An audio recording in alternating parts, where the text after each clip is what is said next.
Hello, hello, hello, hello, hello. How's it going, people? Welcome to the stream. Welcome. Hope everyone's had a fantastic day. Sunday, the 12th of October. We are here, we are live. And today on the show, what we're going to talk about is something, well, simple. Very simple. We're going to talk about football. I know it sounds weird, given that this is a football channel. Let's be real. But we're going to talk about Arsenal. We're going to talk about football in general. Nothing in the let's just put it this way, nothing too much particular, but we're definitely going to talk about some bits and bobs here or there concerning you, maybe concerning me, concerning everyone. Let's just put it that way. So technically, there is no specific topic for today's stream. There is literally just you, me, and we are just chatting about football. Let's just put it that way. We're just going to talk about football.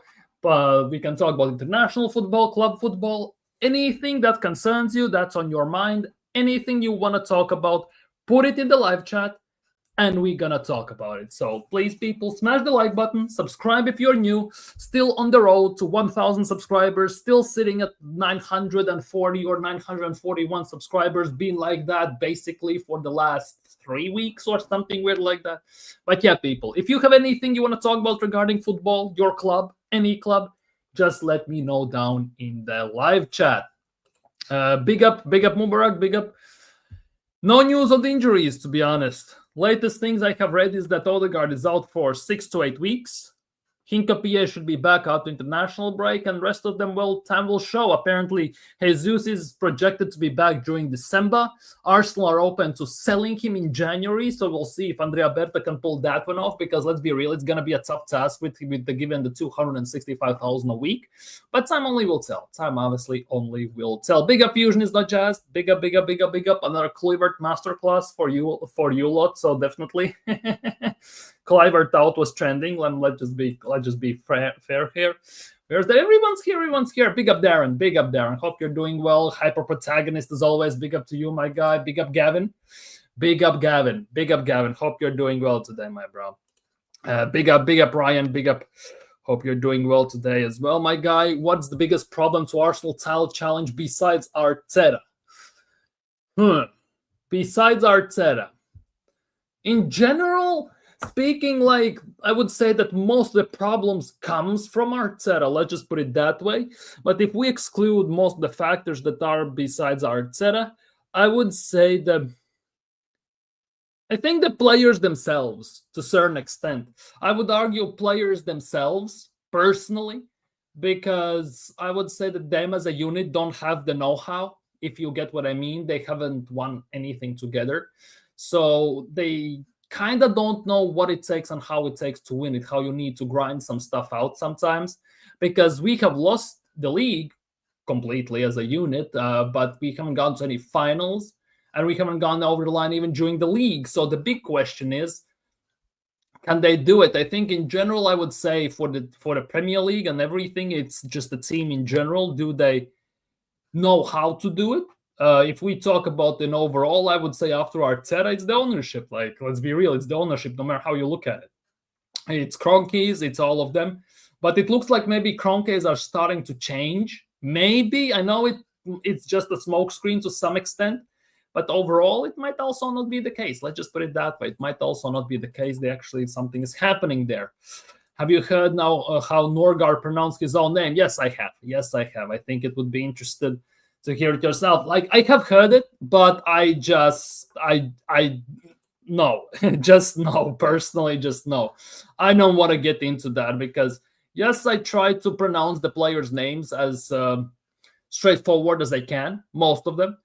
But there's certain pronunciations coming from the specific countries or specific regions regarding those names are such, like, I much rather just say Norgard in general than just go dive into abyss into a certain extent.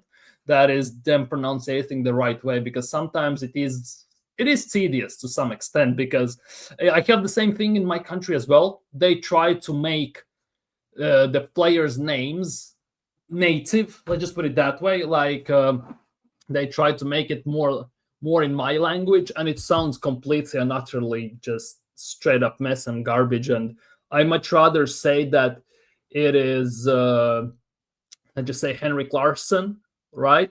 than Henrik Larsson or something like that. Sounds like a French name at the end of the day. So I much rather just stick to what I have heard or what I've known than to rather get into all these talks about the names that are getting pronounced properly. Like obviously Bruno Fernandes, I can say like that, but to get it deeper than that, I'm obviously just no thank you. No thank you, to say the least. Just putting it that way. Obviously, there are some World Cup qualifiers going on at the moment. Poland are beating what's its face, Lithuania 1-0. Szymanski scored a goal, and obviously Denmark are playing against Greece as well. Norgard is starting for Greece. Interestingly enough, for some weird reason, Christensen is playing right back, which sounds weird in general. But yeah, Norgard is playing. He's playing as a 6, so we'll see how he does there. We see how he does there against Greece. Will be very interesting to see how he fares with that.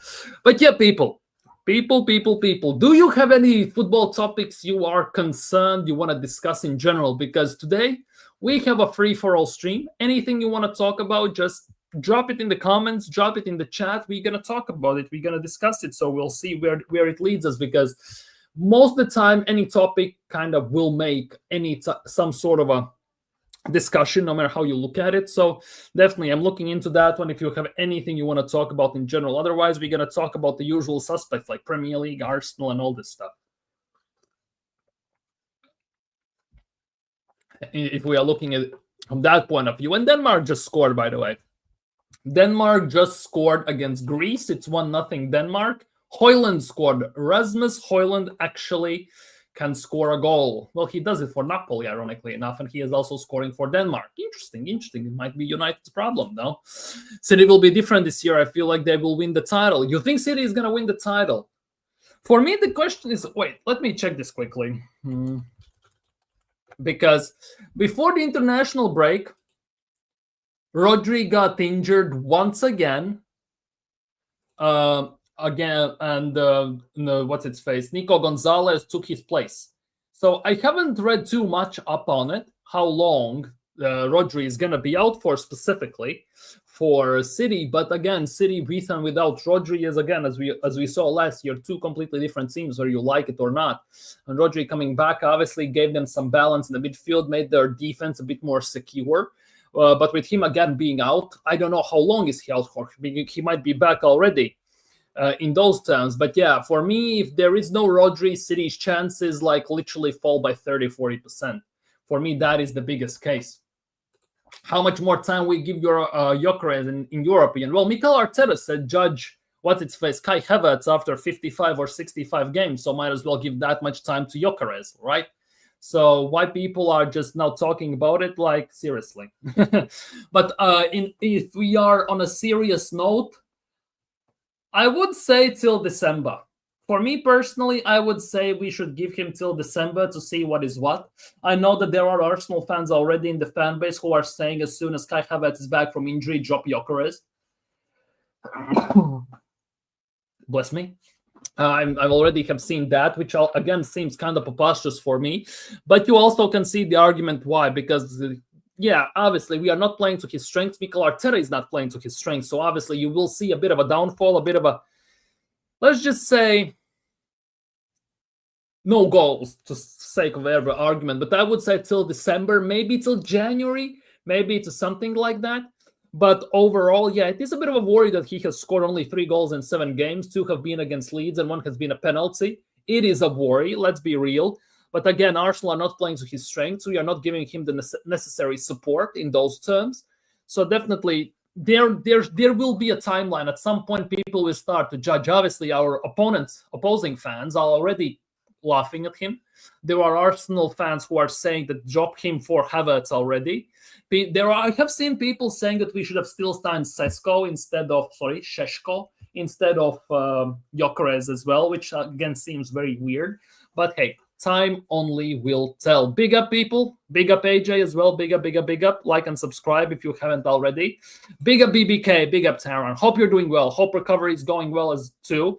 You're getting slowly and closer to the full recovery as well, from what I can see. So good for you. Good for you. So good luck with that. Yeah, but no Rodri, no chance for City. Totally and utterly, I agree with that. Now, BBK, just saying, if you have a swift second, right? If you have time, you can jump on. Just shout me. If you have time. If you don't, if you're in recovery, if you are at work on Sunday or something like that, desk duty and everything, all good, all good. Yeah, people, don't forget to like and subscribe. City, I doubt it, bro. They completely different. Yeah, they haven't replaced KDB properly as well. Obviously, Cherky got injured quite early in the season, but even with Cherky, it wasn't that great. Yes, there were some good moments. I'm going to tell you that much. There were some good moments, some positive situations, obviously. But yeah, the issue is that Pep likes to play in a certain way, which definitely is not going to help them, because I kind of believe that Pep is going to kind of hinder the development of Cherky, because we saw what Cherky did at Lyon. And at Lyon, he had a freedom. He could do skills, tricks, and all that stuff on his own. He could be open. He had a free roam type of role against Pep Guardiola. When you play, you don't have that. You have your place. You have your kind of... you have your square, basically, where you fit in at the end of the day. And that's where you stay, obviously. Obviously, that's where you stay and that's where you live. So under Pep, it will be a bit different, definitely. I think it will be a bit different, and I think it's going to be a bit of a worry. Let's just put it that way. It's going to be a bit of a worry, to say the least. And yeah, people, yeah, so that is the case. That is the case. But yeah, people, yeah, go subscribe to BBK Sports if you haven't already. Top guy, top content, top lad. Go subscribe to him, show him some love. Bigger PW, hope you're doing well. Thank you. Gyökeres makes us play better. To some extent, yes. I just wish that we played for Gyökeres as well in those terms. I will give Victor Gyökeres 55 games, just like I was told to give Kai. Exactly. If people want to preach Mikel Arteta's gospel, that Havertz needs 55, 65, whatever games it was, to judge him, why not give it to Gyökeres then? Just do it the same. Double standards and everything is happening all across the pitch. He's on track to score like 15, 17 goals. That is what also... Yeah, exactly. For me as well, Gyökeres, for me, he should be scoring 18 goals in Premier League. I would say about 25, 30. Obviously, the expectations have dropped a bit. I was expecting 20 goals in Premier League, 30 in all competitions. But looking at what is happening, at least right now, I'm saying about 17 to 20 in the Premier League, up to 30 in all competitions. I think that would be a good season. And based on how we are playing right now, to some extent, it feels like if Gyökeres achieves these, it's going to be despite the system, despite the way we play, just on pure talent, on pure ability when the ball gets to him. It won't be because we are playing like geniuses and we are basically feeding him the ball heavily. Let's just put it that way. At least that's how I see it.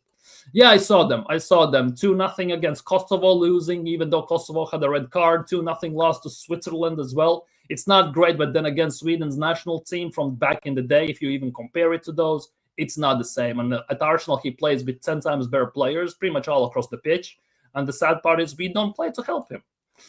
I would give Gyökeres time. Havertz was a slow starter too at first. Well, he still hasn't started if you think like he has started. Like that for me is the nuts part. Because yes, he has scored some. Yes, he has assisted some.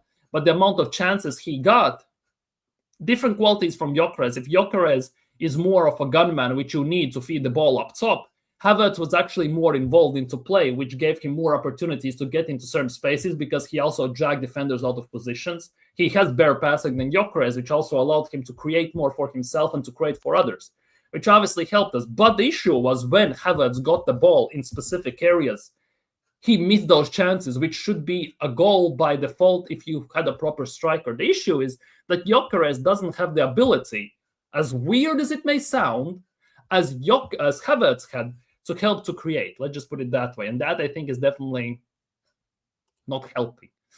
What is his strength? All this giving him time talk. We got him because we someone to the ground running. We don't have this to wait. Yeah, definitely. We don't have time to wait.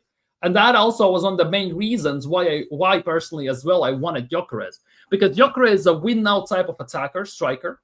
And if you cannot make it work, it's on the manager. It's on the system, and it's all on him. It's not on other people. It's on the manager more than anything. Havertz played in midfield till Christmas. Please don't use that. Why not? Arteta said himself he signed Havertz for midfield. And we all saw that Havertz did not work in midfield. His last shot, basically, was to throw shit at the wall and see what sticks. And that was Havertz up top. And that actually worked. And that one purple patch for half a season, you cannot take that as well for granted. Big up Dio, by the way. But yeah, here is Dio's channel as well, people. Go subscribe to him, show him some love. It's a bit worrying that Sweden didn't have one shot on target versus Switzerland with Gyökeres and they lost. Yeah, it is worrying. But then again, you have to look at the Sweden's quality. It's not the same squad. They don't have the same abilities. Let's just put it that way.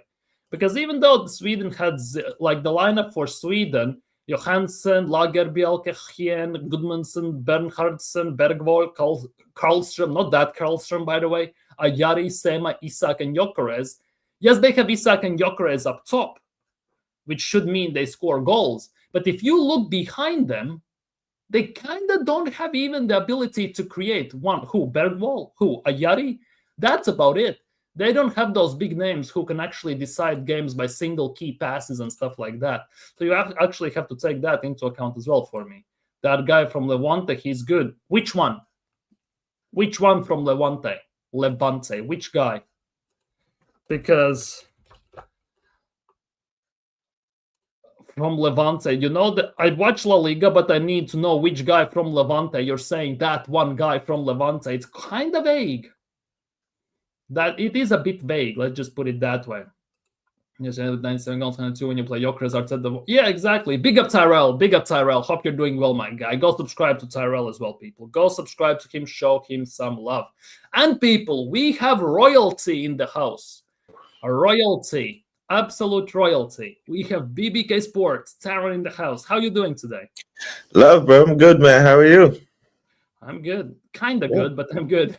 Kind of good. Top of the table, international break is a good place to be, isn't it? Oh yeah, top of the table. Obviously, it's positive vibes for a change based on the last time when we went into it. October champs in October. Yeah, man, I'm good, man. I'm thoroughly enjoying the conversation. But if I were to ask you, what's your level of concern from 0 to 10 on On Gyökeres? Mm-hmm. About a 6. But that's mostly because haven't seen from the team, from the squad, from the style that we actually gonna help him. And that comes from that more. I would have a bit less concern if we actually got about, let's just say 2, 3, maybe 4 chances per game, and he was missing them, because that means at some point the goals are gonna come. Yeah. But he's not getting those chances whatsoever. Yeah. I'm right there with you. I'm like I've said, I'm concerned, but I'm not worried. I think over these next 3 games that we're inside the city of London, like the boys don't leave London for the next month, so I think he'll find some comfort over the next 4 or 5 games, because he must bang. I know he hears the chatter. I know he hears the noise, and he knows that from what I'm reading that Kai Havertz is touching grass in training. I know he hears that noise, right? Because even when they were trolling him from doing the hair flicks, he scored the goal and did the celebration of the hair flicks. So he hears the noise. He follows the spaces. I do worry, though, that I hope we don't become that team that tried to force feed the ball to him in the attack, so to speak, because then you become one-dimensional and become very easy to defend against. Kind of like how if you watch the Portugal team, how they always try to force feed Ronaldo so he can score and stat pad. I think we just need to play football, play fluid football. The goals will come, you know. And yeah, I'm not worried yet, because he hasn't had an extended run of games with Eze starting in the midfield, and I think over these next 4 he will have that Eze in the middle of the park. Yeah, you say that, but we have we all know the Merino number 10 situation. Yeah, but he can't do that against Fulham and Palace. Maybe against Atletico, but he can't do that against Fulham and Palace. He has to play even against Burnley. Those games that I fully expect Eze to be in the middle of the park. And of course, that means the left wing is probably going to be Trossard, unless Madueke is fit. But I don't think he's scheduled to come back until next month in December at the earliest. So Eze in the middle of the park with Zubimendi and Declan will mean that Martinelli or Trossard will be in the left wing.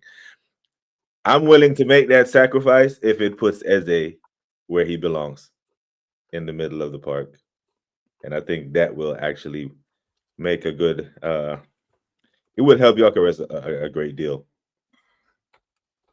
Yeah, 100%. But that is a situation. It's the fact that Odegaard is out. Eze technically is our best number 10, and we are debating whether he's going to be left wing, whether Merino is going to be in the 10, and everything. Like, it should not be a debate at the end of the day, but somehow we are there.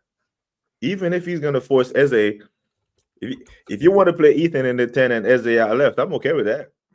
I'm fine with that. Because Ethan in is the 10. Yeah, I think Ethan would actually cook, knowing that he has the security of Declan and Zubimendi behind him in front of, our back four. I think that would actually work. I don't think he will do that against Atletico. I think he's more inclined to do that against Burnley and Palace, maybe even Fulham. But yeah, in the Champions League game, that's going to be very physical. It'd probably be like some UFC type stuff with the Diego Simeone team. You never know what you're getting with them, man. But yeah, I would actually like to see that.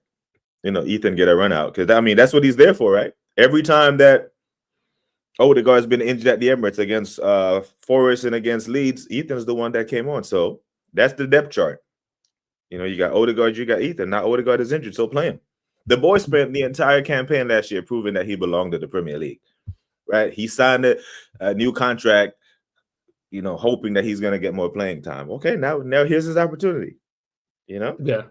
So. Yeah, but Ethan's the game time, when he has had the most game time in the league, excluding the Carabao Cup and everything, was when he came on against Leeds and Forest for Odegaard.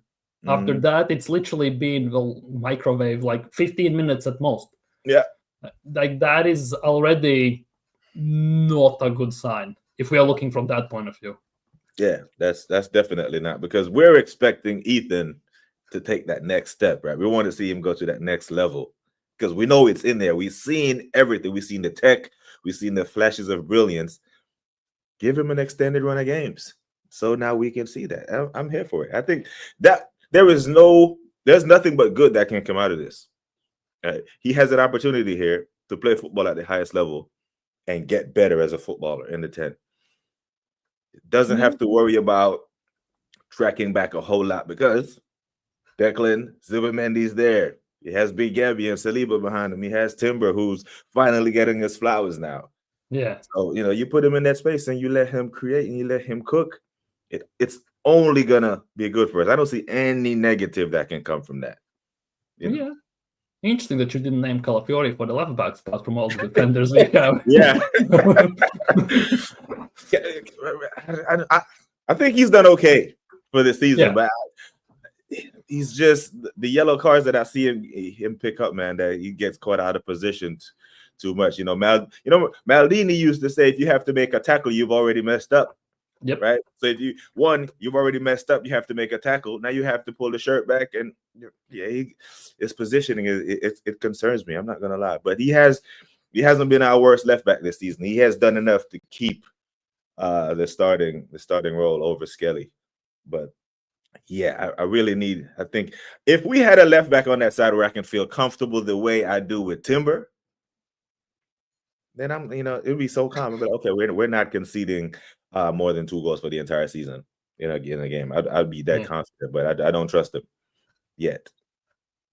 Yeah, 100%. But that left back spot, for me, it's weird. Like, what do you make of the fact that Skelly obviously had, you could argue, a brilliant season last year, despite the fact that obviously we saw a downfall quite a bit towards the end part of the season and everything, and that the fact that it's not his natural position, but he did very good overall. He did unexpectedly good. Let's just put it that way, even to some extent.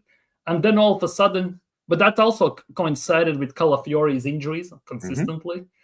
Zinchenko, after that book, didn't see the pitch pretty much at all. When he spilled Arteta's secrets about the showering items and everything, everyone going into dressing rooms, he didn't want to play Kivior there. So Skelly was all he got. Yeah. And despite all that, Skelly is not getting a sniff of a game pretty much at all, unless he gets subbed at this stage. I kind of don't get it. Like, unless he has to justify the 45 million he has spent on Calafiori. So that's part of it. And I kind of knew he didn't really love Skelly at left back, so to speak. in one game when I think Timber had accumulated yellows and got suspended. And instead of playing Tierney, instead of playing Kivior, and I think Calafiori was hurt, he moved. No, he actually played Kivior at left back, moved Partey to right back, even though Kieran Tierney was there, right? So he was willing to weaken his midfield, moving Partey out of the midfield, and weaken his defense because Partey is not a defender, rather than play Skelly there. So he doesn't love Skelly at left back. I really think he wants to prove that Calafiori is the guy to play that left back position. I think from what Calafiori has shown us, lining up a left back, inverting, running all over the place, I actually think Skelly is better suited to do that because he's better on the ball than Calafiori. And his defensive awareness, there's not much in it because either of them are great defenders. But if you're gonna line him up at left back to get an overload in midfield, I'm thinking Skelly is better because he is talking about press resistant, the way he rides challenges, the way he breaks lines. But maybe he likes a big guy at left back to win aerial duels and all that. But yeah, I think there will be games where you see him do horses for courses where he'll give Calafiori a rest to protect him from injury. But as far as starting left back, everyone fit, Calafiori is going to be his first choice over Skelly. Yeah. So where does in all this equation Hincapié fits in? Because we can say left-sided center back, but it's not full story for me personally with Hincapié just being left-sided center back. Looking at least how he played under Xabi Alonso at Leverkusen. About being that left back, being left mid even at points at certain times. Obviously, it comes with 3 at the back, but it is what it is. So, how does Skelly? Where does he fall in the pecking order? Because I would expect at some point seeing Hincapié as a left back. I would expect that. Yeah, yeah. I think you're gonna see Hincapié do. He's gonna be like a pressure relief valve. Whenever there's an overload on Gabriel and he needs, a game here, a game there based on the opposition, he'll get a break there. But I think you're going to see Hincapié, his most minutes this year are going to come at left center back, not at left back. Calafiori is his guy, his first choice guy. Skelly played well there last year in that position. Yeah, when we see Hincapié is going to be when Gabriel is either injured or is being rotated for cup games, or the game is done. We're 3-0 up, 78 minutes. You get him a run out to get him some minutes in the legs, which is, from what I've seen so far of him, I've been impressed. But I've only seen him at the international level in a flat back four because Leverkusen play a different system. But I did see him in a game against Argentina. Did see him in a game against Paraguay. He played left back in one, left center back in the other, and in both games he kept clean sheets, or they kept clean sheets. So, that small of a sample size, I haven't seen him put a foot wrong yet. So I actually want to see him. I wouldn't be surprised if he but it's probably too soon to run him out against Brighton in the League Cup because he's still injured. But I think January, once the FA Cup starts, you might see him get a run out, depending on who we draw. I think we might see him in Carabao Cup. Yeah. Arteta apparently promised us that he's going to be back after international break. Yeah, then I wouldn't mind seeing it. It's Brighton, isn't it? Yeah. Yeah, I prefer to see Gabriel, because Brighton, let's be clear, they can beat anyone on any day, right? Yeah. And they know they're not winning the Premier League. They would love to, do us in. I wouldn't mess about with the Carabao Cup if I were Mikel, even though he will. I think there will be some rotation there, but not a Port Vale rotation where you rotate a whole 11, But I think, who would you start for that Carabao? Would you start Kepa and Benjamin White and Mascara, Skelly, and Hincapié back five? No. Huh? The nuts part is I want us to rotate for Carabao Cup. The issue with this is it's one of those most unpredictable Premier League teams you can get overall. Because most of the teams, what you'll get. Either you sit at the back or they're going to come at you. They can do both, and on any given day, they can win against Liverpool, City, and everyone, and then they can lose to Burnley and all these teams. You never know what you're going to get. And based on the current results, at least in Carabao Cup, 2 games, both have been 6-0 against Championship team and a team against, League One side that are actually above Port Vale. It is a bit of an, let's just say, slippery situation in those terms. definitely there will be quite a bit of main guys we're gonna see in that season. Yeah, I completely agree with that. Yeah, let's get by Brighton with a strong team, because in the next round we could draw a Wrexham or a Cardiff, maybe a Grimsby. You know, then we can rotate the team there. But yeah, I don't want to. We can't mess about with Brighton. We have to get to this final. Absolutely must have to get to this Carabao Cup final, because I want this trophy, bro. I want At it. least one. Yeah, I need this one, because I think if Arsenal lock up and win the Carabao Cup, when's that final played? March, April? Yeah, it's before the season ends, right? It's earlier on in the season. So I think we lock that up. The energy around the entire club will change, because this will be the first time in the title chase era we're going into the title chase with some silverware. Oh, we've proven that we can win something. And if it goes down to the end, we can go toe to toe with Liverpool or City or the mighty Chelsea or whoever. Yeah. March 22nd next year. Oh yeah. Oh, that would be perfect, man. That would be perfect to have that trophy locked up. And that finals, the big guns are still in it. Liverpool, City, Chelsea. If we get to the final, I presume it would probably be against one of those. But I like our chances at Wembley. Oh, we have good record there. Yeah, especially against Chelsea. Our future home ground potentially for a bit. Yeah. So yeah, let's go to Wembley next year with some silverware. So yeah, I really want this cup, man, badly. So yeah, let's not mess about with Brighton. Field a strong team, and get the business done. And hopefully we get a lucky draw. I don't want one of the big boys in the quarters again. Oh, but Newcastle are still in it. Yeah, Newcastle are still in. They got Tottenham. Yeah, they got Tottenham. So I don't know. That can go either way. There are some rough ones. But you know how we all want trophies. We all want to win the trophies and everything. But if we only win Carabao Cup, it's not enough. I don't know if it's for everyone else like that, but for me, it's not enough. He needs to win more this season. Yeah, it's not for me. It's not. I'm sorry. It's not for me. And when I was on the catch up with SB, and them men are saying they want a major, and we're supposed to be the negative ones. And I'm saying if he does a domestic double cup, if he gets the FA Cup and the Carabao Cup, I listen.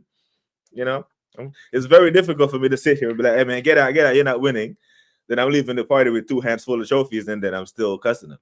What I don't subscribe to is that, okay, if you do it, you win the Carabao Cup, you win the FA Cup, that doesn't give you another 5 years, right? It gives you another 1 max to try to, win the Premier League and champs. But just the Carabao, that's for a manager who's just coming into a build. The squad is built. Squad is built to win now, and that's what I think you alluded to that earlier when you were talking about Gyökeres. He's a win now striker, and that's one of the reasons why we didn't beat Newcastle last year. I feel, because we didn't have a striker.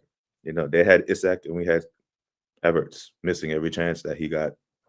That's why we lost to United as well last year. Yeah, in the cup.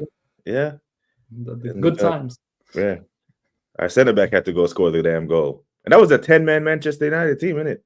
Yeah. 10 men. And our center back had to go score the goal. That is like 60 minutes or something like that. Yeah. Like 2 extra times and everything and all this stuff. Like, ugh. And that's a United team that is quoted a mess at the end of the day. Yeah. And still got to the final of Europa League and everything. Like, go figure. Go figure in those terms.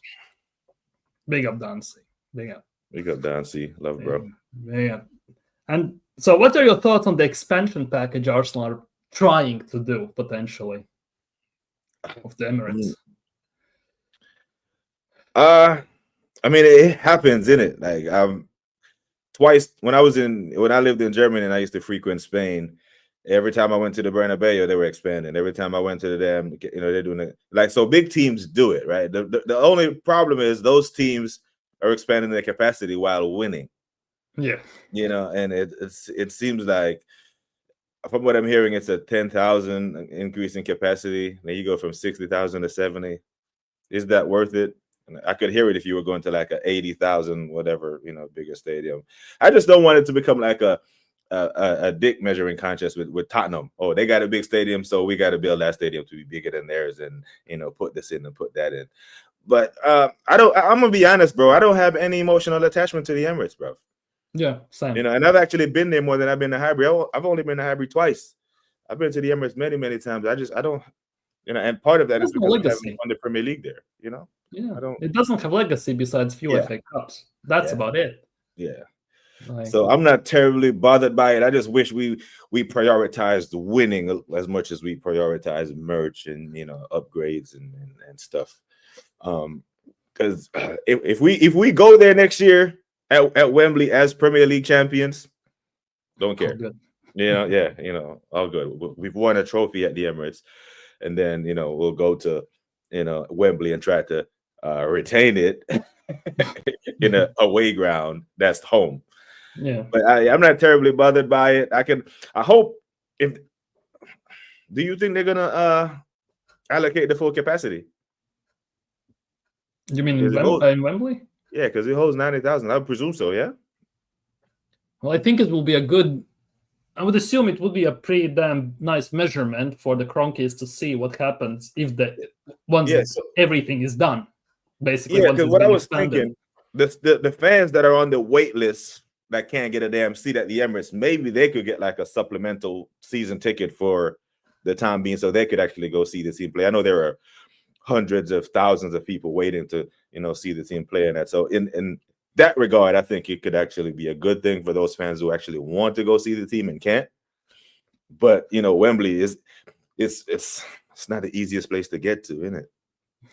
So the travel, it's a mess.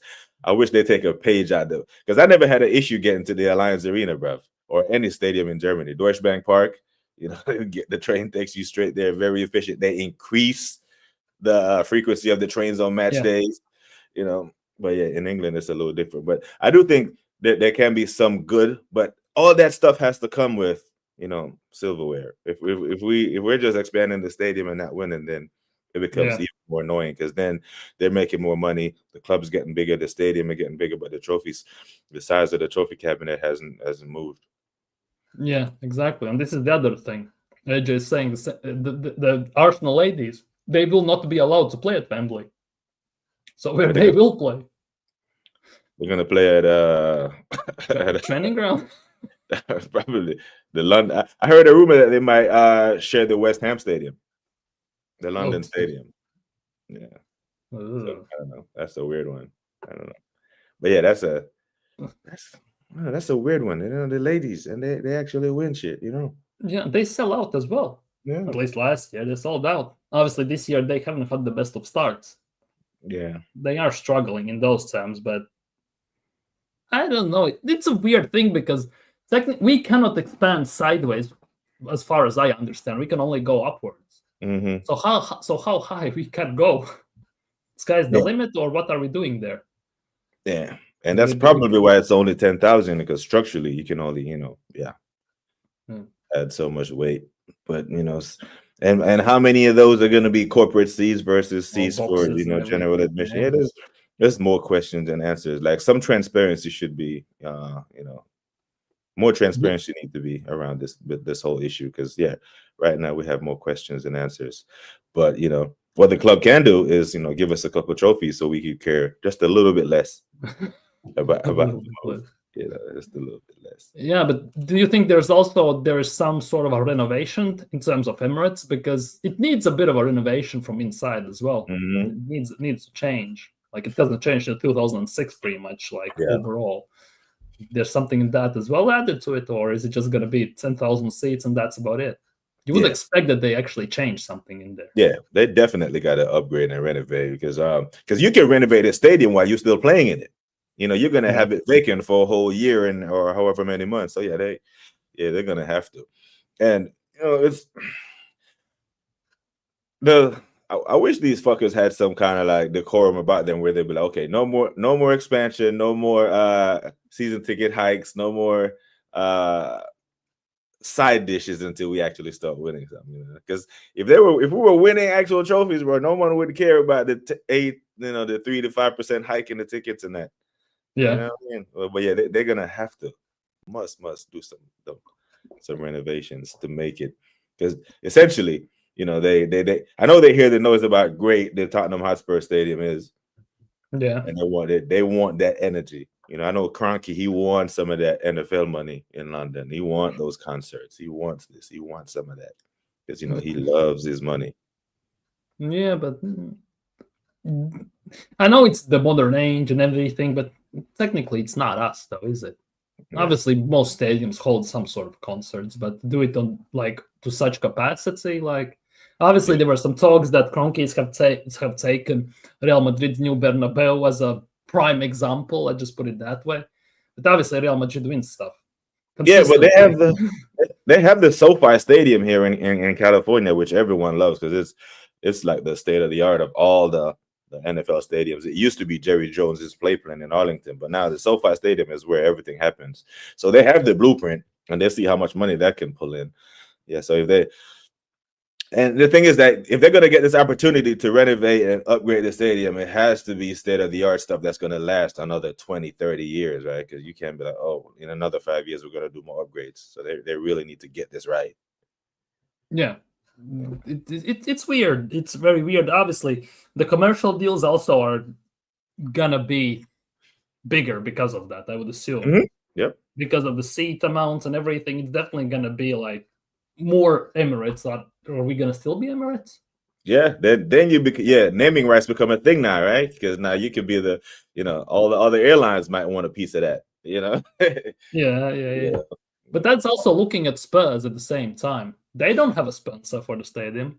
Not Yeah, yet. the Tottenham FC, Tottenham Hotspur Stadium or something like that. Yeah. If they actually get like a proper, let's just say, sponsor, if they invested properly, like they could be a problem.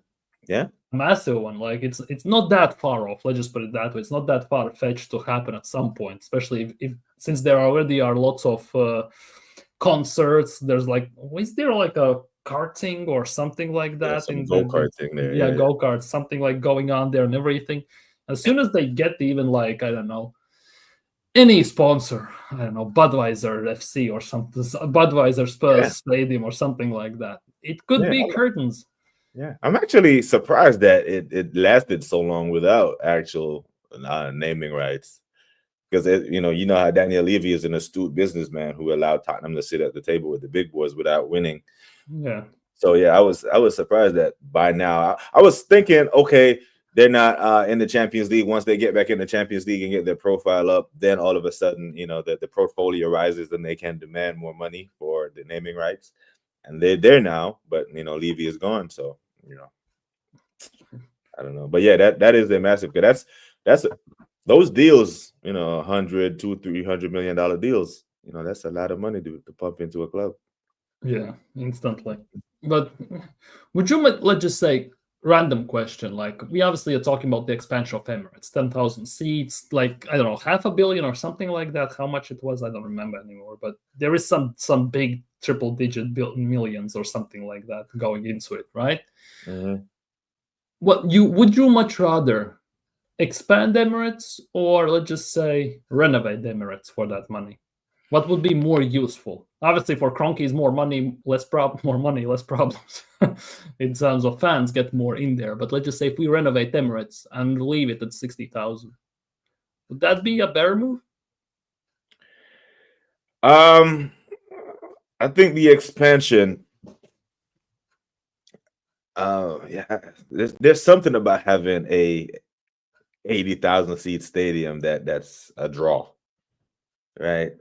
I think the renovation, if it depends on the time that they're gonna shut the stadium down to do it. If you're gonna shut us down and move us to Wembley, then yeah, I'm okay with you increasing the capacity, because if you're just gonna renovate, then you don't need to move, right? Because we've seen the Real Madrid renovate the Bernabeu while they're still playing in it. They just close off this section, do the renovation, close off that section, do it that way. So if you're gonna shut it down and move it to Wembley, yeah, you have the entire damn stadium open to gut it and increase the capacity.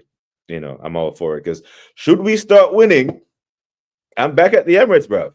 So they have more capacity. The higher the chances for me to get a ticket. So yeah, I'm not terribly against the expansion, to be fair. Oh, well, yeah. I would assume after, let's just say, they shut it completely down for how long? 2 years, a year? How long was it? Oh, I mean, I hope it's not 2 years. I hope it's a yeah. I hope it's not 2 years. But if it's 2 years, it's an absolute must. You're gonna shut it down for that long. When it opens up, it needs to look like a new stadium. yeah, 100%. And Yeah. obviously afterwards, the money influx actually will be massive, because I would assume that all the people who pay for tours through the Emirates and everything is going to be shut down, and people will be queuing like no tomorrow for all of that. Hell yeah. Yeah. It's gonna skyrocket. Let's just put it that way. Yeah. But yeah, overall, it's a rough one. It's an interesting topic to discuss, but obviously there are people who are against it, there are people who are for it, but it's a very mixed bag. Just like Arteta at Arsenal, ironically enough, it kind of coincides with that. But I don't know. I'm kind of pro and against it at the same time, which usually doesn't.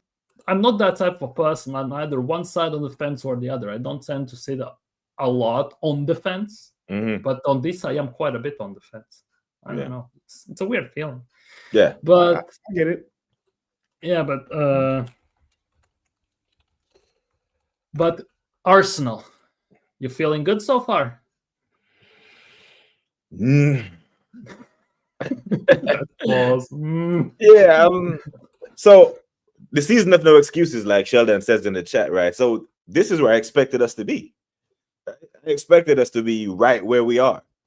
Yeah. You know, so I don't know if I feel indifferent. Not good, no bad. Okay, this is where we're supposed to be. Top of the table after $1 billion spent, $250 million in the transfer window. We have our striker, we have squad depth, we have Eze now. This is shock. But every prediction show that I've went in this year, I've predicted us to win the game. So this is exactly where I expected us to be. So it's not a good feeling or a bad feeling. It's just like, okay, I'm calm. October, we've lost one game that I think we really could have did better in. We drew a game at home where I think we could have done better in. But it's I can't do too much complaining from the top of the table. But I will caution that in 2 games in 7 days, we saw Liverpool turn a 5-point lead into a 1-point deficit. Yeah. So we have a rough November. That could be us. We could be going into the next international break in November, looking up at them 1 point ahead, 2 point ahead, 3 point ahead, or we could be tied. But this is where I fully expected us to be. Season of no excuses, what they say. So, yeah, indifferent, not good, not bad, just calm. Yeah. The not like the insane part is like if Arteta was, let's just say, a bit braver. He wasn't so scarred from previous games against City and Liverpool from the past. We actually could be 5 points clear. Not 5. 2, if you add 2. Yeah, no, 6 points clear. Yeah. We could be 6 points clear. We should be undefeated right now. Yeah, we should have won all our games, bro. I honestly believe that. And every day in my chat, I bring it up. People, you still mad about the Liverpool loss? Yes, to this day. I'm still mad about it. To this damn day, I'm still mad about it. Because if you look at the results over the past 7 games, Liverpool have conceded in every game they've played except us and Burnley. The only 2 teams that decided that we're not going to attack you. We're going to play for a draw. Every other team, they have picked the ball up out the net. Yeah. And I said, these men could have literally been down, and it's not a stretch. It's not an exaggeration. It's not a dig at Liverpool. They could have been 4-0 down at halftime at Palace. Yeah. Clear-cut chances. Alisson saved them. Now, can you imagine the shockwaves that would have sent to the footballing world? Liverpool 4-0 down at halftime. Yeah. At Selhurst Park. And that was the team that Mikel was scared to attack. Yeah, definitely. It's the same as Newcastle, 10-man Newcastle put them to the sword almost, pretty much, if that Rio doesn't score that one goal in genuinely last whistle. Relegation Southampton gave them a game. Yeah, and they usually were the hunting ground for Liverpool. They went there and took a trophy. Let me ask you this, right? Because you were talking about Gyökeres earlier. And concerns are there. You say you're 6 out of 10 if you're concerned and not worried. Not changing the results, Latvian Gooner. I'm not changing. I'm keeping the results. I'm just changing the score lines. Yeah. So we lost 3-2 at Liverpool at Anfield. Yeah. But Gyökeres banged the brace. And we drew 2-2 at home against City. and Gyökeres banged another brace. We Yes. lost. It's the same 1 point from both games. But what you would have had is you would have had a striker on 7 goals in form versus 3, and people talking about, oh, is Kai Havertz going to come back? And that narrative wouldn't be there. We would still be top of the league because I'm not changing the results. But you see what I'm saying. So we lost the game playing cowardly. And I think the psychological impact that it would have had if Gyökeres was banging in goals would be completely different than now. We're sitting here saying, is he going to be dropped? Is Havertz going to come back in? Because that conversation would be dead. Yeah. We have our man. We have the guy who's creating for him. So that's why it annoys me. So it's hard for me to let go and just completely overlook it. Because in the end, come May, we lose the league by 3 points. Then it's really going to sting me. If it's 3 points and technically we have better goal difference, it will be that Liverpool game, for example. At the end of the day, at Anfield, it will come down to that. And for me, the worry about Gyökeres is as well that he scored against Leeds twice. It was a penalty as well included. He scored against Forest. Technically, he has goals 3 and 7, which obviously less than 50%. But okay, we allow it for the sake of an argument at the moment. But we needed Gyökeres to actually do it when it matters the most. And the games that have mattered the most, at least so far, have been Liverpool and, City. And it hasn't happened. That, for me, is the biggest worry from all the things, despite that he hasn't scored the insane amount of goals that, for example, I wasn't expecting insane amount of goals. Let's just say 6-7 goals in the first 7 games. Let's just say goal per game ratio or something like that. Is the fact that he has scored against smaller teams and teams we have absolutely dominated to the maximum extent, pretty much. It's not the teams that we actually need the goals against. And that for me is an issue. Yeah, I think the energy would be completely different. Even if we had lost the game. Because then, we'd look across it. But then the pushback against that, the pushback I get when I make that statement is we lost the game 3-2. That would have taken away from Mikel's best defense, having conceded 3 goals, blah, blah, blah. We still only conceded the least amount of goals in the Premier League. I'm like, I don't care. The result was the same. We lost the game. It's still a 1-goal margin. So we would still have the best goal difference in the league. Yes, we would have conceded more goals, but our point total would be the same. But the major difference is our striker would be hitting the net. And if you have the best defense in the Premier League, which is universally agreed upon, and then we have a striker that's banging in goals, difference. Yeah, exactly. For me personally, obviously, it's the way you lose or you draw a game to some extent, no matter how you look at it. Because for me personally, I don't care about the defensive record. Yes, it shows on paper that we have good defense, great defense, best in the league 2 years in a row. Hey, haha, 2 golden gloves and all that stuff. But for me, I much rather lose 3-2 than I know we had a go at it than 1-0, what we saw at Anfield. And the goal difference, I don't care if we concede 60 goals at the end of the season when we win 3-2, 4-2, 4-1, 2-1 certain games, rather than we basically draw 0-0, 1-1. We lose 1-0 to a random bounce or 1 corner or 1 wonder kick as Szoboszlai scored against us. I know it's great that you have great defense, but defense wins you titles, but it doesn't. It hasn't for us so far. So it's kind of a bit of a different story in those terms. It is what it is. We have to be banging in goals. We must. So over these next couple of games, I expect us to. Because it seems like we've turned into a comfortable 2-0 machine, isn't it? Yeah, we score one, sit back, and then hope for a second. Bilbao 2-0. What is it? Port Vale 2-0. Newcastle, West Ham 2-0. Olympiacos. It just seems that we need to,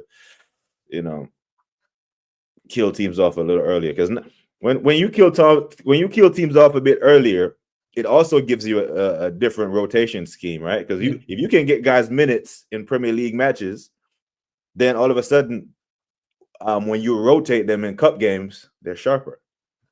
Versus they're coming on and getting 10 minutes, 5 minutes here, and you kill off a game. Because if we're up 3-0, 4-0 on the hour mark, no team is scoring 3-4 goals on this defense. Yeah, no chance. And you rotate your guys and you keep them fresh, because that's been something that's been overlooked that Pep has been a master at over these his dominant period, where he would do crazy rotation packages throughout the season, But come March, April, May, those guys were fresh for the running. That's why I hated putting City players in my FPL in years past, because a guy would be on fire. Mahrez would come in and score a hat trick.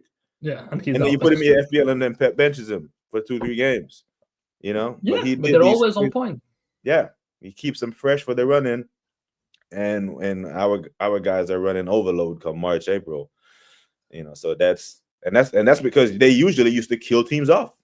Yeah, Very very early. And then another dimension that gives you when you kill teams off early, the guys that you're bringing on, they want to eat too. Right? So we're up 3-0, you bring on Ethan and you bring on Diamond, they want to get on the score sheet. yeah, So the exactly. intensity doesn't drop. They're gonna keep you on your toes. That obviously, whenever Dom and Vanieri is on, there's always have been problems for defenders, no matter how you look at it. Dom also Vanieri had a very decent preseason, you could argue, and he has seen nothing of the pitch pretty much besides training, and that obviously is the case. When you kill games off early, you can rotate, you can take out your star players, your main players, and everything. Yeah. But to be honest, based on the past, when we have killed games off early, we haven't done those substitutions still. There have been those. Saka still plays full 90. Gabriel, Saliba, all them play full 90 still, despite everything. And that, again, sounds good in theory. When you put in practice, it doesn't work like that. Does it at the end of the day? Hey, but you think Amarim is going to go to Anfield next Sunday and be cautious? Or no chance. He doesn't know how to be cautious. For United, cautious is not to concede more than 2 goals a game. Oh my days! But I don't know, man. Can they crash the party? Because they're known to crash a party or two. It would be the most United style, similar like Arsenal to some extent, when you beat a big team and then screw it up against like Burnley at the end of the day or something like that. That's like, for me, we beat Newcastle this season. Phenomenal, fantastic. If we lose to Fulham, if we lose to Sunderland, it means nothing at the end of the day. That for me is the biggest issue. And obviously we play Fulham straight after international break. To say that I'm worried, I am worried. About Fulham? Yes. We struggle against them. Tend to, definitely. And after international break, when everyone comes back, drained, disoriented pretty much, they come back to Mikel's tactics and style. They don't have as many players, you could argue, going out to international breaks. Yeah, I've been watching the guys on international break, not watching their performance really, because I really don't care much. But I've been watching the minutes they played. I've been okay with the minutes they've played so far. I see Timber played an hour today. He came off. Yeah. Saka played half the other day. But as you look through our team from 1 through however deep the squad is now, it's definitely cause for concern with the international fixtures, because if Benjamin White gets a call up for England, bro, that's our entire back line. Our midfielders are internationals. Matter of fact, I think our entire team, brother. Starting 11. Yes, our starting 11, whole 11, and the closest best reserves, let's just put it that way, who sit on the bench are going out. Yeah, I think Mosquera is the only one that won't get an international call up for Spain. Unless he does a madness and bangs. But Nkapie is going with Ecuador. Timber, Skelly, Calafiori, he played a full 90. Yeah. The other day. Our midfield is that. Gyökeres is going. Saka's next year as well. Don't forget that. Yeah. Most of our squad is gonna be there. Well, if the national team qualifies. Yeah. Damn near 90% of the team. So, but I'm watching their minutes. I haven't seen anything that's crazy so far. But coming back from the international break, I think we should have enough to beat Fulham, because it seems like even though we messed up on the results from Liverpool and City at home, it seems like we're correcting the other bad results that we didn't get points in last year, right? So last year we got 1 point at Old Trafford. We went and took all 3. We didn't get anything at St. James Park last year. We went and took all 3.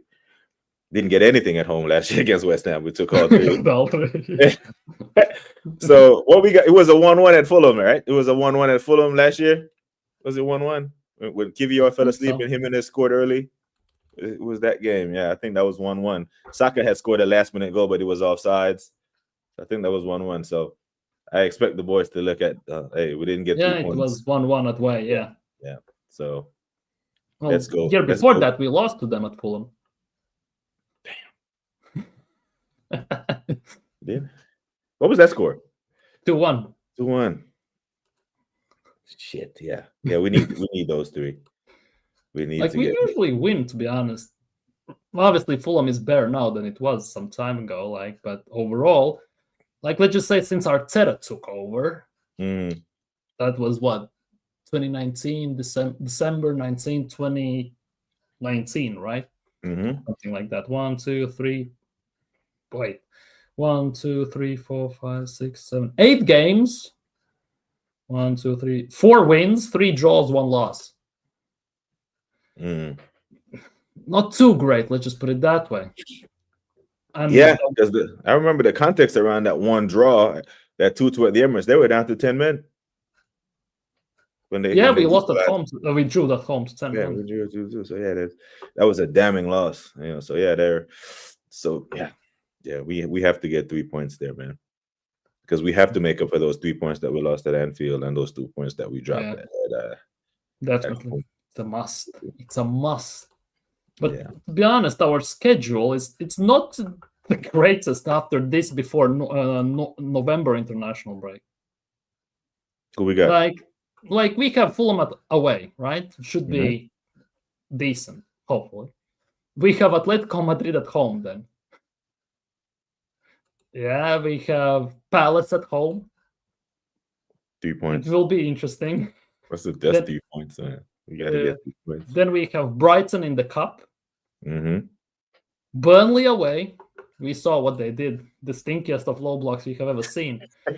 And it's not going to be easy. We struggle against that quite heavily still. Then we have Slavia Prague away. Should be a win. And then we have Sunderland away, which I still haven't figured out how we're going to Granite. And then we have another international break, for fuck's sake. Yeah. After that, then it's hell on earth. Definitely, it's hell on earth. Yeah. It's Spurs home, Bayern at home, Chelsea away, Brentford at home, Villa away. Then it starts. Boxing days and everything. Obviously, afterwards, it's a tough one. Yeah. So let's take it to the Champions League for a second, right? Last year we got 16 points, finished third around there. Third, yeah. Around there. You think 16 points will be enough to get third? Top 8. I think we must get top 8 so we don't have those extra games. 16 should be enough. So when I look at picking up 3 points in this league phase thing, and I look at, you win your home games, right? Yeah. And you give yourself a great chance. But the 2 home games you just listed off. There is a world where I think we can get 1 point from both of those. I think we could lose to Bayern, draw to Atletico.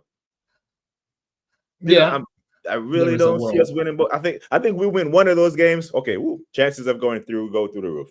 We're 80% going through, but what we can't do is that we can't play versus the way we did against Olympiacos. If we play that way against Bayern, it's gonna be long. Oy. The form Harry Kane is in, bro. It's man is scoring goals without breaking a sweat. It's those 2 games. You think we win both of those? Do I think we're gonna win both of those?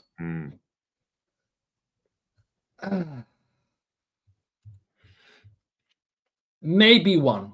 And that's again a maybe. And so this is what it gets really tricky for me because I don't think we're gonna win both of those either. Yeah. It makes Slavia Prague and Club Brugge away must wins, but those are away nights. So all of a sudden, that top 8 doesn't look so, And I'm God forbid, bro. I do not want to do that home and away thing in that playoff because it could be against a team. Because remember, PSG had to go into the playoff last year.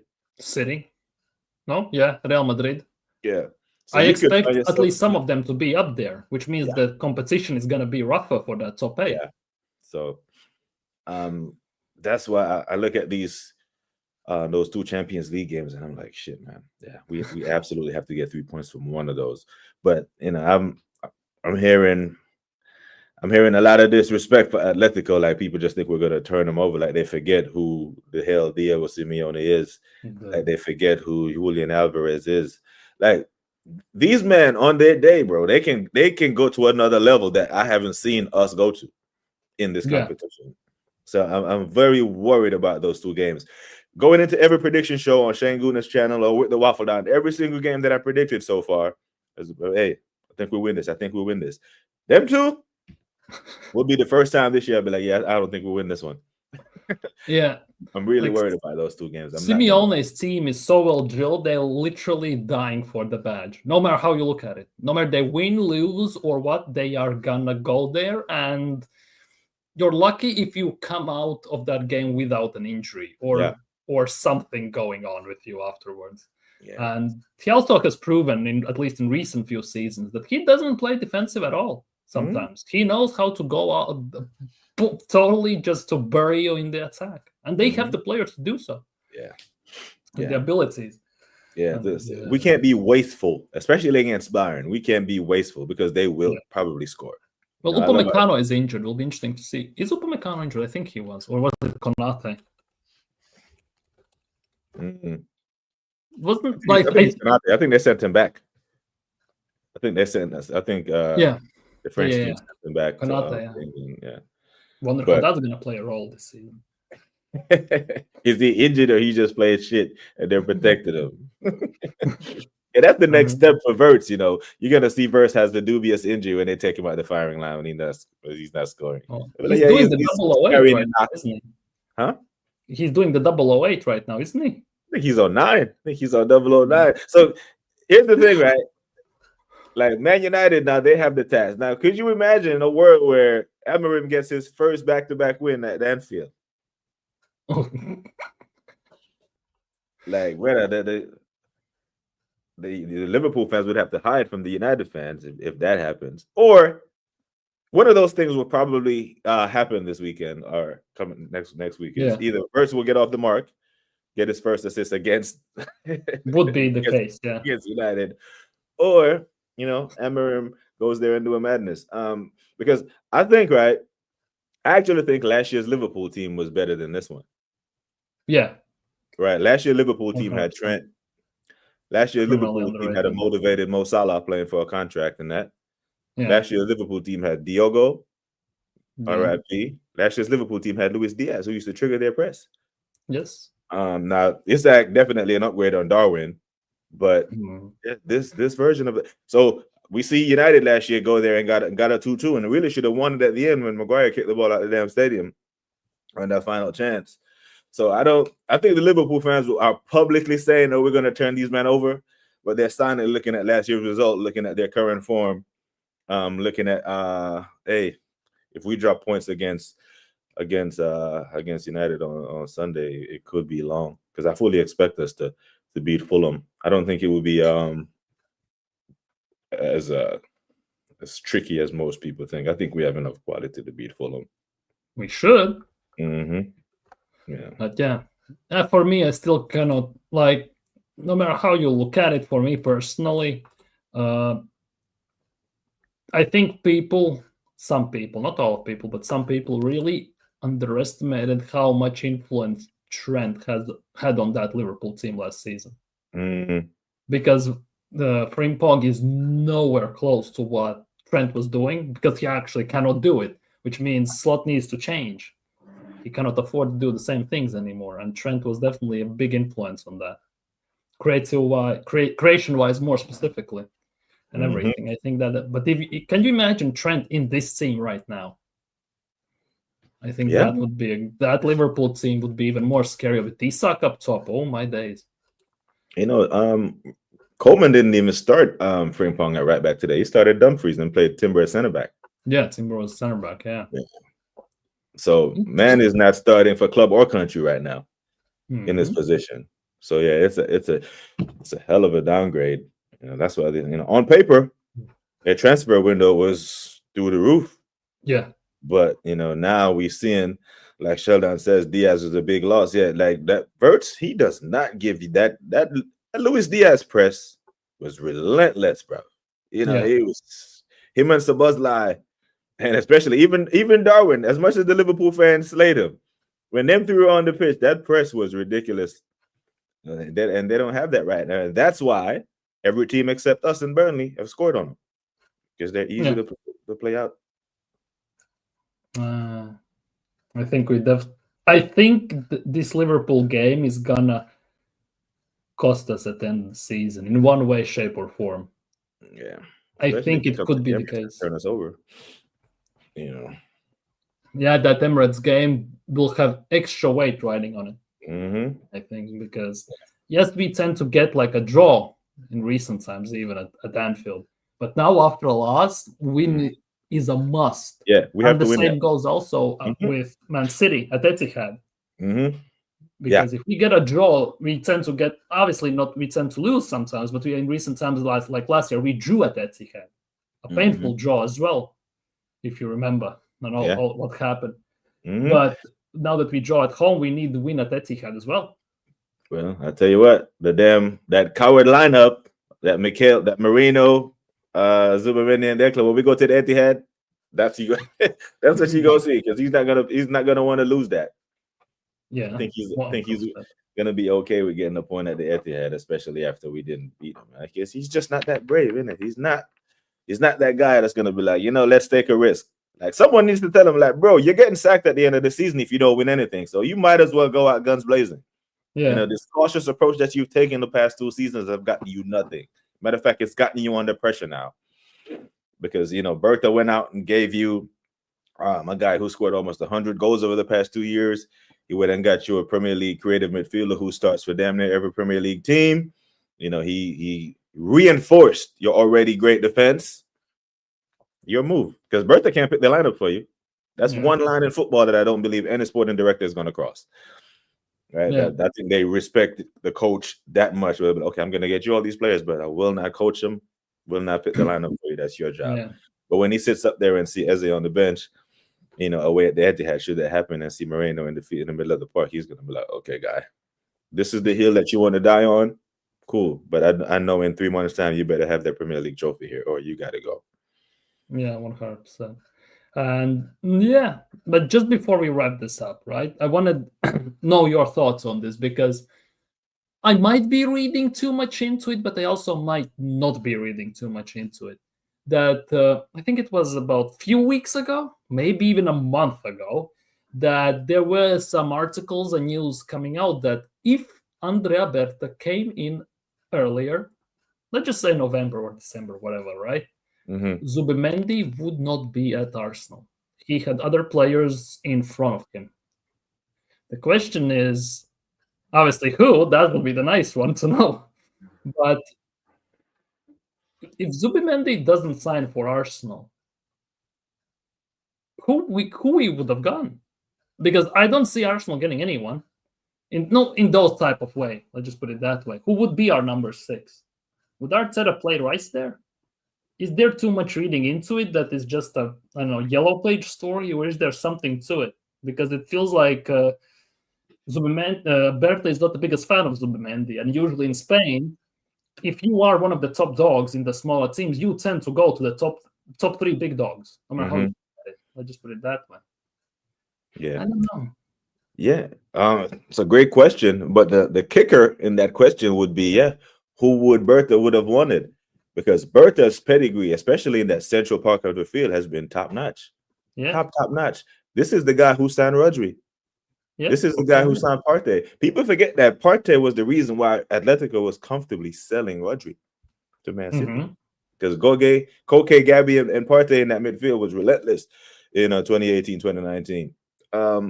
If Bertha, if that article didn't say it out loud and say something like, if Bertha had gotten here earlier, he wouldn't have signed Zubimendi. His top target would have been Vitinha. Yeah. Or Fabian Ruiz. I would be pissed off. I'm like, okay. Now we know what we're dealing with, this Bertha guy. Like, he knows the ballers, right?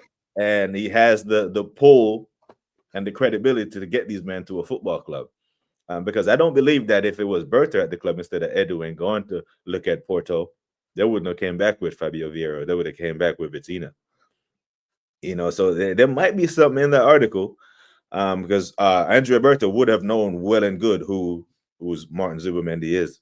Right? If he's starting for Spain and he's playing in La Liga, he's fully aware of who he is. So, yeah, if Zubimendi hasn't been, our worst signing, I think he's been good this season. But if Berta had someone better in mind, he probably did. yeah, probably. Yeah, he probably did, because if we're gonna believe that Mosquera was one of his signings to come into a new league and looked that good that early, then we have to believe that Berta has something about him when he scouts talent. So yeah. That's annoying. Like you mentioned Fabian Ruiz, like obviously when we signed Merino, we were linked a tiny bit with Fabian Ruiz as a rumor, and I was begging we get Fabian Ruiz instead of Merino. Yeah, I was begging for that. That would be class. That would be, because he seems like a big guy too, and his tech is. His tech is so good, and he's so strong on the ball, man. Yeah, I think, proven physical pace and power. Yeah. Oh, he's 6'4" almost. Yeah. Holy crap. He looks like a unit when he's on the ball, bro. It's like you damn near got to foul him to get it. Yep.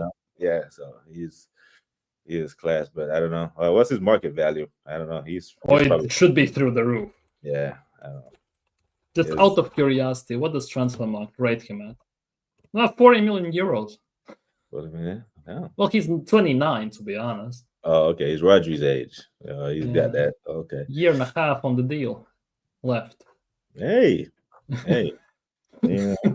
I mean, so say Mikhail goes, and then Berta stays, then the job, the task of rebuilding the squad once Arteta goes will be at the hands of Berta if he stays, 4 or 5 years. So, he will get the players that he wants, and I think he will get a coach that can manage the players that he think can take Arsenal to that level. That's why you are here, Berta. You're not here to, wear suits and cross your arms in the box. You are here to build this club to take us to that level that they said they were going to do when they moved to the Emirates. And if you, man, are comfortable to go expand the Emirates and make it this new pretty stadium, then surely you have to make what's on the pitch match the stadium. So if that's part of the job that Berta is tasked with, so far he's shown us enough to be confident that he can do that job. So far. Yeah. I have more trust in Berta than Arteta, to be honest, which is quite weird to some extent, because he's been here for a few months. Arteta has been here for quite a few years. Mm-hmm. It will be interesting to see. I'm not gonna lie, it will be interesting to see. But let us know. Let the people know where they can find you and what have you coming up, because it's international break and it's a bit of a rough one. Let's just put it that way. Yeah, man. Big up. Thanks for having me on. It's always cool to chit chat with the only Latvian Arsenal fan that I do know, or that we know. So make sure that you are hitting the likes. How many of you know a Latvian Gooner? None. Yeah. So we have one here. So let's show them all the love. Yeah. Big up for having me on, man. Yeah. I probably won't stream tomorrow, or I'll probably stream like Tuesday or Wednesday, 4 p.m. UK time. And then on Thursday, I'm on the Bruised Banana with Shane. You should get back on the Bruised Banana, man. It was cool having you on there. But this week, and then warm up going into the international. When the international break is done, we do the warm up show with me and the Waffle Don. But yeah, man, this anyone who hasn't subscribed to BBK Sports, consider it. It's free. Big up to the chat. Big up to you for having me on, my bro. Yeah, thank you for coming on. To be honest, I usually throw the link in. I'll tend to put it in the chats and everything, but people don't respond. So it's it isn't like. But big up for coming on. Subscribe to BBK, by the way, people, if you haven't already. Drop a like on this video if you haven't already. Thank you for coming on. Thank you for giving your time of the day. Of course, man. And hopefully gonna see you soon, one way or another. Hopefully gonna see you soon. But for today, we are signing off, people. So take care. Have a nice evening. Have a nice start of the week, because tomorrow is Monday. Oh, God, bloody hell. But it is what it is. Peace.